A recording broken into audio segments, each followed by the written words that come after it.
EP today. We're going to be the first ones to hear it. Okay, guys, look at my vagina, guys. And I'm keen to get to know Milena a little bit more. Hopefully by the end of this, you're going to know Milena a little bit more. Can you introduce yourself? Alright, I'm Desta. What's going on, everyone? I'm Desta French. Hello. So Milena, how are you doing, babe? I'm so excited to be here, honestly. Thank you guys for coming because it means so much. As an artist, putting work in, day and night, like it's hard to do this shit. So it means a lot that you guys are here, honestly. So big up yourselves, thank you. I'm excited to get you guys to listen to the music. Obviously a lot of it is in Spanish, but you know, I've been in my reggaeton bag, I've been in my Latina bag. And it's a kind of like lane that I want to stick to because I'm such a proud fucking Colombian woman. And so yeah, I'm really excited tonight actually. Yeah. No. Okay, so we have some questions for you. Milena, we know you.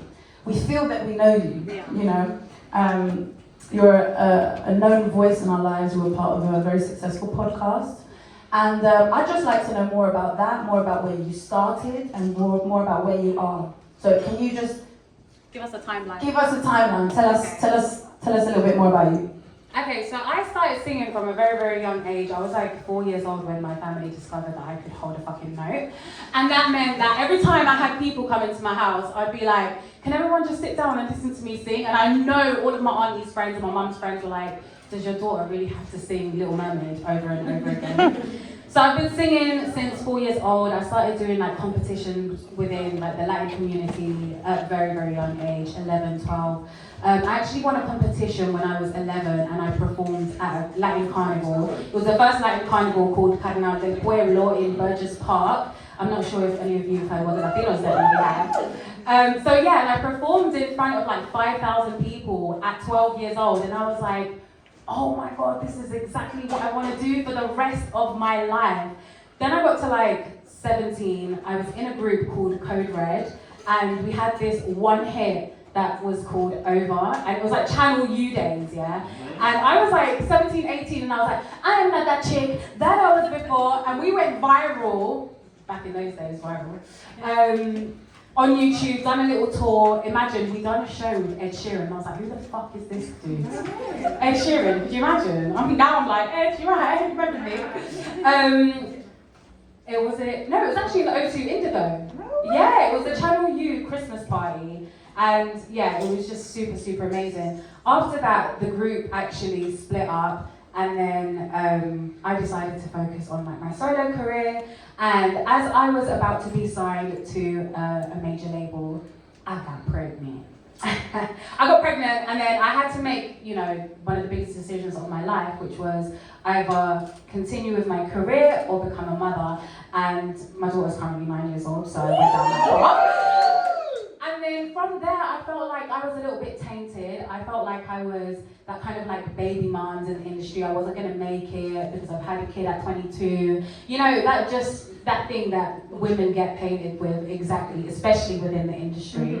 And then I was lost for a very long time, and I was trying to figure out how I was gonna get back into music. Then I started doing Facebook Lives, and I was talking about like all the shit dates that I had been on. Like all the bad first dates that I went on, and then I realized that I actually had an audience there that wanted to listen to my bullshit. So I was like, oh my God, amazing.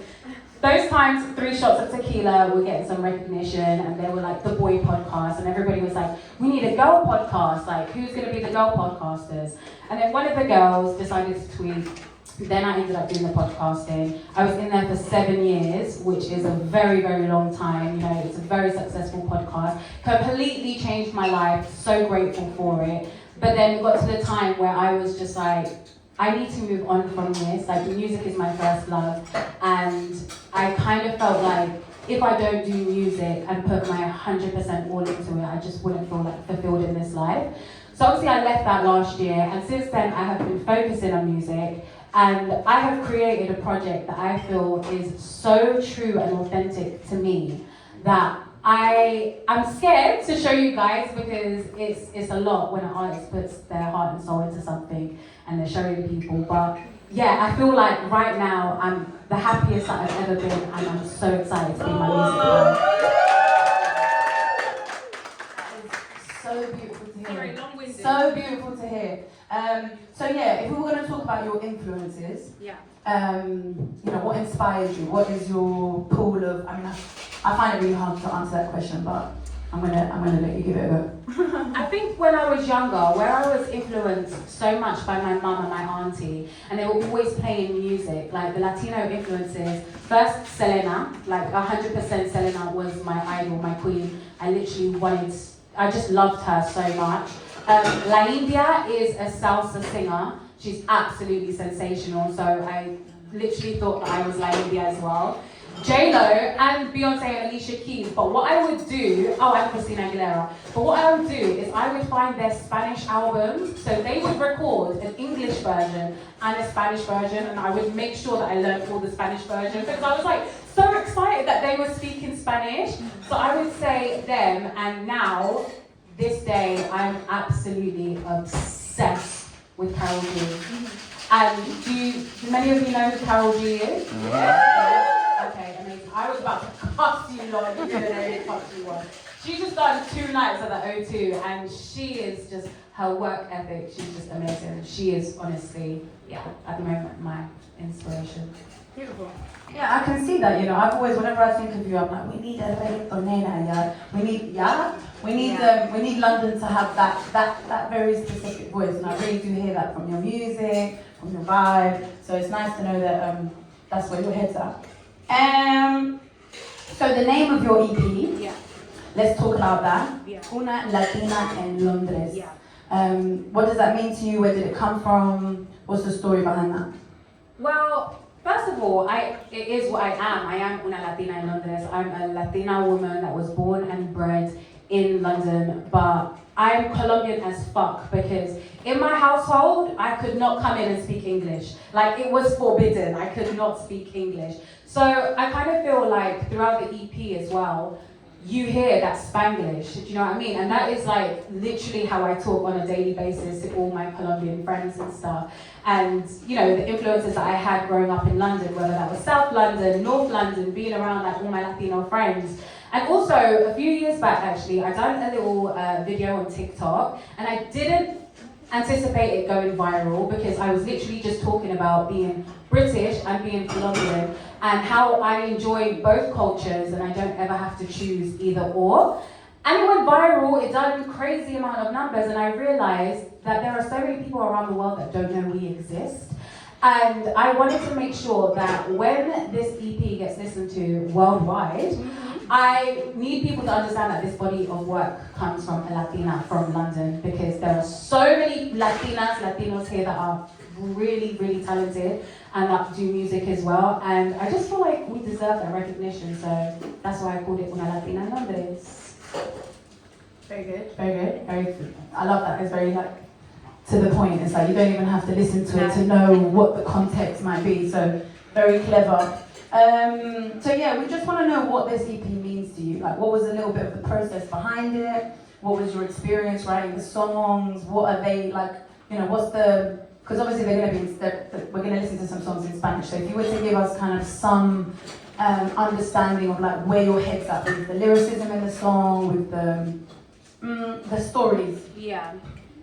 I feel like this EP means everything to me. It's my first ever EP that I have ever done. Woo! So it's like my first body of work that I'm literally putting out there in the world. And yeah, just being able to express myself in Spanish and English. Before I was doing a lot of R&B, and I love R&B, but something always felt like it was missing. So yeah, I feel like this is authentically me. Yeah. So yeah. Yeah, there's a phrase that I've often said when I try and talk about my music, and it's like, I feel like I think in English, but I feel in Spanish, and I'm sure that you can understand. 100%. It's like, it's something you can't really explain, but, well, that is a way of explaining it. Should we have a listen? Yeah? Let me introduce the first song. Yeah. So the first song was the first song out of the EP, Mira. This song I actually started writing 4 years ago. I didn't know what I wanted to do with it. I was a bit humming and hawing about it, but I actually fell in love with it the moment I added everything to it. There's actually a sample there of a reggaeton artist called Plan B, and he had a hit song called Friquitona. So I was just in the studio one day and there was a little blank space and I was like, friki, friki, friki, friquitona, and I was like, oh my god, that actually fits so well. And especially with the theme of the song, and it's me talking about like just being with someone for the night, not looking for a relationship, because often enough men are the ones talking about these things, and when women do, it's kind of like, you can't do that. But I felt like being a friquitona. So that's what the song's about. So yeah, this is my favourite. I love this song. Yeah, everyone's probably heard of it, but you know, you've got to go with the story. Do you know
vibe. I absolutely. Did you guys enjoy that one? Yeah. And Okay, the sample was genius. Like, it is actually genius. Do you think? Yeah, 100%. Actually, When to I be fair, heard yeah, that, I was like, absolutely genius over here. the sample is like, if you know, you know when the sample Exactly, is yeah, that's the thing. I wanted it's a good it, move. like, the people that would know about it would know, and then also the people who didn't know about it would get to know. So, yeah.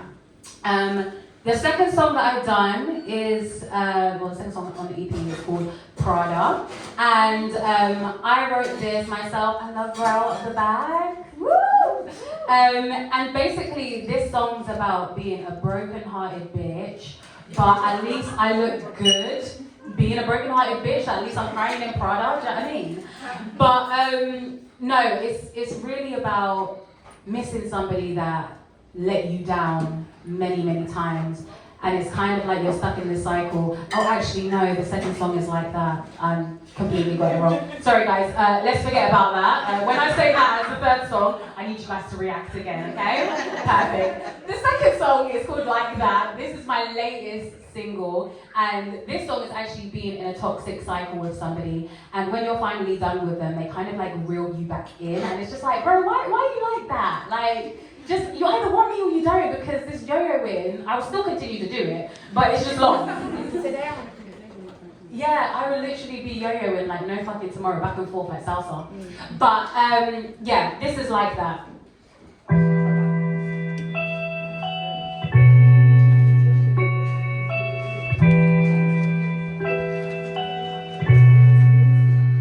Llevo 3 días calmando, pensando en cómo no me has llamado ni me has buscado. No sientes el dolor, aquí está mi corazón. Tú no sabes lo que es el amor y yo te entregué todo eso fue mi error. Pero ya no eres para mí, ya no soy tu mami. En mi cama queda dolor, pero ya no soy tu baby. You were never ready, en mi piel todavía te siento. And I feel like I'm begging for your love and you set my heart alive. And I can't be mine. And you know what you do when you're loving you, why you like that?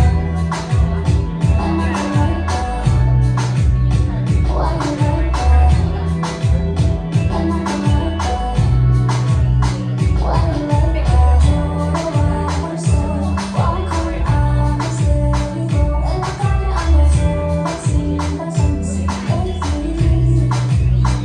Pero ya no eres para mí, ya no soy tu mami. En mi cama queda dolor, pero ya no soy tu baby. You were never ready, en mi piel todavía te siento. And I feel like I'm begging for your love and you set my heart alive. And I can't be mine. And you know what you do when you're loving you, why you like that? And I like that. Why you like that?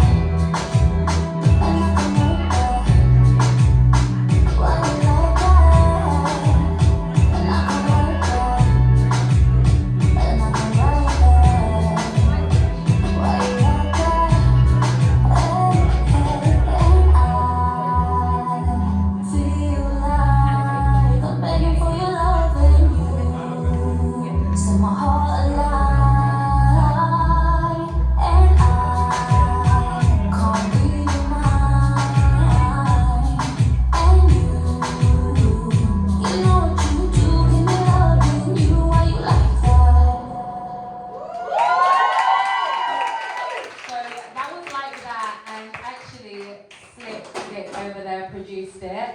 And it was the first session that I had with him. And we kind of like sat there and looked at each other like, hi, like, let's make some music. And we literally done that in what, like 2 hours, 3 hours? Yeah, banged it out. And I was like, you know what? I was like, yeah, this guy at Roundtree, you lot are doing my EP by force. I don't think I actually gave him the option. I was like, you have to do my whole EP. But yeah, I wrote that alone, and then obviously you guys produced it. But yeah, it's a special, special song.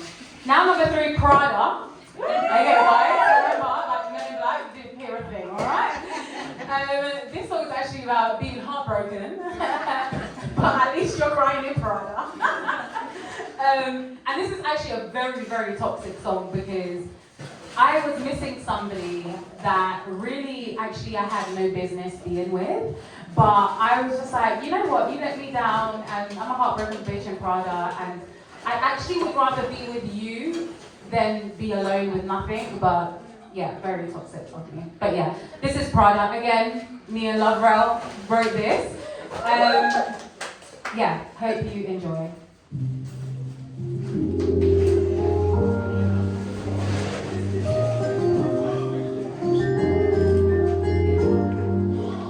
Aunque tú me fallas, hay algo dentro de mí que todavía te extraña. Pensando en las noches que tú me besabas, al menos yo lo he dado. Take a moment to appreciate these Al menos vocals. yo lo though. he dado. Al menos yo lo he dado. Así que tenemos el